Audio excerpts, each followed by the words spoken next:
I'm very glad that I've been able to be here over the course of yesterday and today. The sheer impact of what is an extraordinary weather event has to be seen, and to have seen that over the last almost 24 hours I think has been very helpful to inform our response. The response of the Australian Defence Forces, the response of the Emergency Management Authority. I was here with Minister Mackenzie yesterday. This weather event, of course, has impacted severely on the city of Brisbane, but it has from all the way up from Bundaberg all the way down to the border and out to Toowoomba, Ipswich, Logan, and we're seeing serious flooding events occurring down on the Gold Coast as part of southeast Queensland today as well. And we are seeing terrible flooding events in Lismore, in northern New South Wales. I've spoken to Premier Perrottet on several occasions this morning. We have activated defence support there following our discussions this morning. Actually very early this morning, Defence Force were activated around about 3 a.m.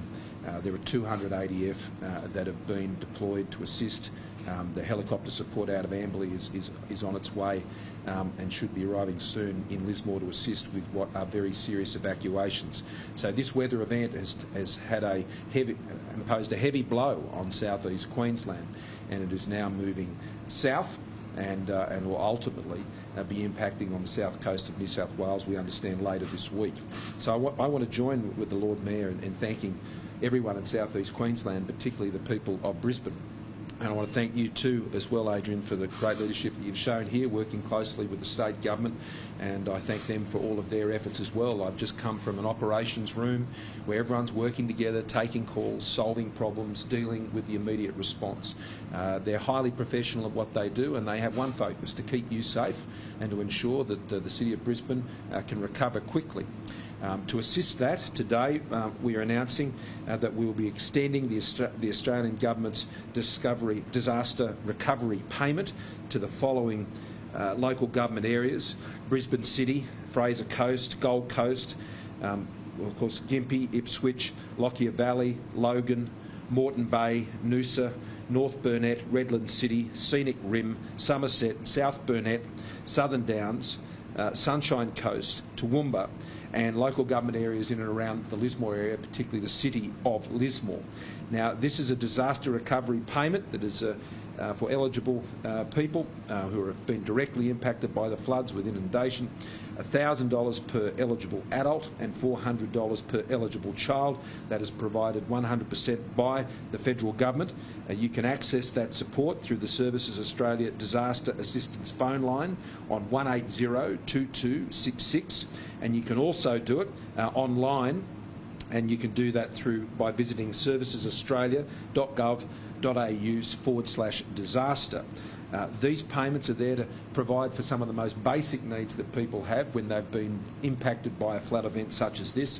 They are the same payments that we provide in other natural disasters, whether they be cyclones or bushfires or things of that nature, and Services Australia are set up to support those applications. For all of the areas I've mentioned, other than Gympie and North Burnett, they will be available from tomorrow, and you'll be able to call after 8 a.m. tomorrow to make your applications for that support if that is what you require. Right now we've been focusing on Gympie and North Burnett, which were the two local government areas that were activated earlier. In addition to that, this also extends the disaster recovery allowance, which is a payment for up to 13 weeks for those who have had a loss of income as a result of this disaster. And now that is, I believe, going to be particularly useful for small businesses who will be unable to earn an income because of the need to engage in the recovery and the clean-up, which will prevent them from trading, and that will impact their income. This has always proved to be a very helpful payment to help people through what is a very difficult time. And the Lord Mayor and I share a great concern for the small business community right across southeast Queensland, but particularly for Brisbane.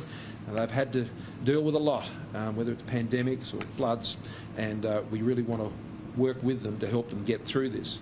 I welcome the Lord Mayor's announcement as General of the Mud Army here in Brisbane 2.0. that was one of the most inspiring things to see after the last terrible flood event that we saw here in Brisbane. There have been many lessons from those last floods, and we were talking today about, I think it's called the backwash mechanisms that were put in place that are proving to be very effective in managing what is just not one flood event but three combined together, which makes this a very challenging situation. And so, you know, a lot of the lessons from those floods are being implemented here in Brisbane, and we will be supporting those efforts through the Defence Forces. I'll be meeting with some of our local Defence Forces here this morning to be talking about their planning and preparations for how they can assist with that recovery and clean-up effort. But right now, the crisis has not yet passed. There may be glimpses of sunshine through those clouds out there in Brisbane, which is welcome. It was a very anxious night last night for all of South East Queensland, but also, as I've said, into northern New South Wales. But remember, those floodwaters will remain at their peaks for some days yet. And it may look quite tranquil on the surface, but underneath it can be very, very different. So if it's flooded, forget it. You are not only putting your own life at risk or your own safety at risk when you enter into those floodwaters, but those who have to come and assist you if you become impacted or in a position where you can't help yourself. So I would urge people, as the Lord Mayor has said, to stay in a safe place over these next few days. We don't need to be adding the terrible further loss of life that we've seen overnight, and further people missing is highly distressing, and we extend our deepest sympathies to those who have been directly impacted by the loss of loved ones and for those who are missing. And we hope for the best for those who are missing. But right now, everything is being done that can be done to support people right across South East Queensland, and indeed in the even more crisis situations that we're now seeing in northern New South Wales. The flood event there they're used to floods just like in Queensland in northern New South Wales, but the floods we're seeing in Lismore, they have not seen. They have not seen them before, and people who are in areas that have never been touched by floods have been overnight, and that is a crisis situation, and we're working closely with the New South Wales Government to give them every support. After some meetings this morning, I'll be returning to Canberra to meet with the Emergency Management Authority at their Situation Room there in Canberra to be looking at the broader impact of these floods right across the east coast of Australia. And the National Security Committee of Cabinet will be meeting in the morning, obviously not just to address these very serious issues, but also to address the ongoing situation in Ukraine.